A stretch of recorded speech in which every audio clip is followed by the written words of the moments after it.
For all the money spent in the summer and in January, not all Premier League signings go to plan. Once the season comes to an end, marquee signings, such as Mason Mount, Sandro Tonali and Suoti have all underwhelmed since the signing for their respective clubs. The 15 worst signings from the 23-24 Premier League campaign have been ranked based on transfer fee, holistic impact and many other factors. Manchester City are the 2023-24 Premier League champions. Arsenal came so close. Liverpool and surprise package. Aston Villa secured Champions League football, while Luton Town, Sheffield United and Burnley have all been relegated after one season back in the Premier League.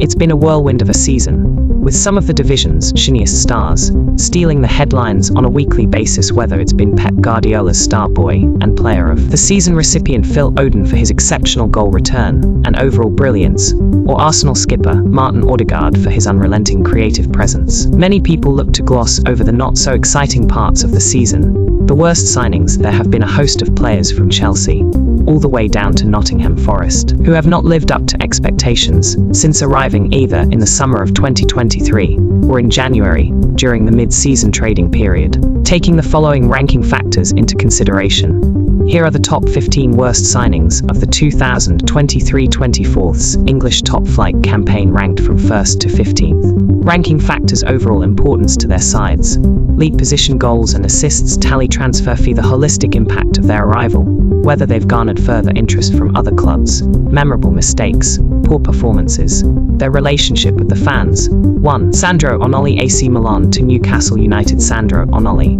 looks on all while becoming Newcastle United's most expensive signing in their fabled history. Sandro Tonali's addition gave Eddie Howe and co a glimmer of hope as they entered a new era of Champions League football. As one of AC Milan's leading playmakers, their hefty outlay of £60 million didn't seem to be above board. Lodi-born Tonali may have scored on his debut against Aston Villa, but it's been less fruitful since, with him being hit with a 1-0-month suspension in October. The midfielder, one of the best players who will miss Euro 2024, enjoyed 692 minutes of action before his ban. By no means is the Italian a bad footballer, but his lack of game time has potentially cost them a spot in the Champions League next season. Point to Alvin Phillips, Manchester City to West Ham on loan. West Ham United midfielder Alvin Phillips. An opportunity arose for Alvin Phillips to get some much-needed game time under his belt in the 2023-24 mid-season window, with dislodging the likes of Audrey and Mateo Kovacic becoming too onerous of a task. The Englishman opted for West Ham United on a 6-month stint. 3. Suoti, Barcelona to Brighton and Hove Albion. Suoti, in action for Brighton, once courted to become the next Lionel Messi, particularly when he took over his 0.10 shirt at Barcelona. Suoti fell sharply down the pecking order in Spain after succumbing to a string of injuries, combined with the emergence of Lamina, a mole often kept him out of contention. The Spaniard, 21, scored twice in his first 5 outings for Brighton and Hove Albion, but injury woes persisted, with the hustle and bustle of England's top division seemingly too robust for one of the best young talents in world football. Since his early duo of goals against Aston Villa and Manchester City, he's failed to get on the score sheet again in what can be considered to be a failed loan spell. Point 4. Romeo Ovia, Southampton to Chelsea. Romeo Ovia, Chelsea, after playing a starring role for Southampton last season. Chelsea and Liverpool were in a tug-of-war battle for Belgian ace Romeo Ovia once July hit, and the Blues were the winners of the race. Ovia has, however, since played just 32 minutes of action against Crystal Palace in December, sandwiched between extended periods of unavailability. Admittedly, the Manchester City youth prospect will likely go on to achieve big things,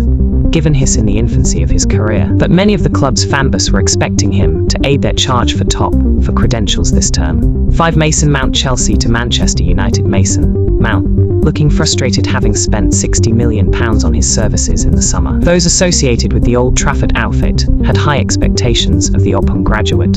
For the West Londoners, his best body of work came from him being stationed in the behind-the-striker role, but his current employers already have Bruno Fernandes to perform that role. Mason Mount, Cristiano Ronaldo and David Beckham of Manchester United related, ranking every player to wear number 7 for Manchester United. Cristiano Ronaldo and David Beckham are just 2 stars who have worn Manchester United's most iconic shirt instead. When fit, Mason Mount has been used as a makeshift central midfielder. As alluded to, his injury-struck campaign has limited the impact he's had on proceedings at Old Trafford, with him managing to weigh in with just 1 goal in 14 league outings. The former Chelsea man will be keen to hit the ground running in 2020 for 25th, as will his side's manager. Point 7. Matheus Nunes, Wolverhampton Wanderers to Manchester City. Matheus Nunes. Plenty of fans were excited about the signing of Matheus Nunes, largely thanks to Guardiola calling him one of the world's best players. Arriving from Wolverhampton Wanderers for £53 million, the Portuguese midfielder has started only 7 Premier League games since his career-defining switch. 8. Offine Robot Fiorentina to Manchester United. Offine Robot of Manchester United, looking to alleviate their problems in midfield. Manchester United opted to save money by signing Fiorentina's Offine Robot on a temporary basis. In terms of the Moroccan international, who shone for his nation at the 2022 World Cup, his sporadic game time hasn't given him enough time when he has featured for Ten Hag. However, he simply doesn't look cut out for the trials and tribulations of the Premier League and is out of his depth. To slow and lethargic, it's no surprise that Manchester United will not be signing him permanently in the summer. Having to play in a litany of different positions hasn't helped the 27-year-old's case admittedly, but has been a liability. Point 9. Armando Roya Fulham to Chelsea on loan. Fulham striker Armando Roya in action at the start of the season. Armando Roya remained at Stamford Bridge as the club's only standout option to lead the line, but netted just once in 13 Premier League appearances, all while dealing with his own personal injury matters. By the time January strolled around, both Fulham and Wolves were in the mix for his signature, and the former were victorious.